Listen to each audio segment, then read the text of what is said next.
Understand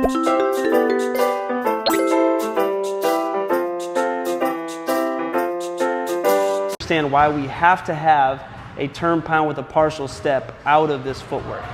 Because an inverted drop is the opposite of a drop, meaning my inside foot's gonna go forward, my outside foot's gonna go back, and the ball's gonna pull to my pocket. Now this is a great way for players to load up and typically push the ball across their body to go the other way. But if someone plays to that option, you have to have the ability to still drive in your line, and that's when the turn pound with a partial step can be so effective. And so what I want you to be able to focus on is really getting out of your split stance where the ball goes to your pocket, which is our inverted drop, but then be able to turn the ball down to get to another partial step so I can drive out of that. It needs to be a quick reaction in case people block your other options, and you have to have the ability to maintain your space. And so right now, if I was able to do my inverted drop, I want to be able to turn the ball straight down and then take the partial step, not allowing my foot to go past right now where my mat would be. See, a lot of times when people work on their moves, they step too long too early, and then they lose their strength and their space.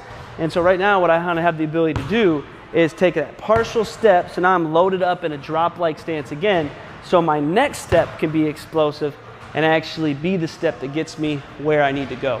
And so when you're working on your inverted drop right now, make sure the ball goes all the way to your pocket, but then you're able to maintain your space with your dribble and your partial step before you attack.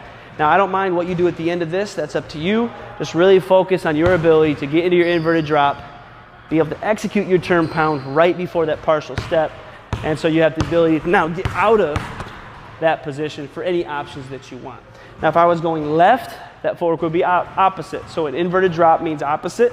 If the ball was in my left hand, my outside foot now is going back, my inside foot's going forward.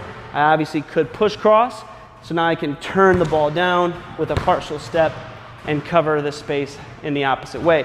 So you have 20 minutes to explore both sides of your inverted drop at any locations of the floor. Just make sure that you're completing the footwork.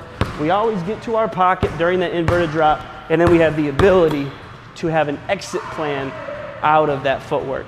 Any move that you do that doesn't have an exit plan, your ability to change is going to end up hurting you. So your ability to have multiple options out of the same stance is going to be key to any footwork that you learn, and that's especially true with an inverted drop.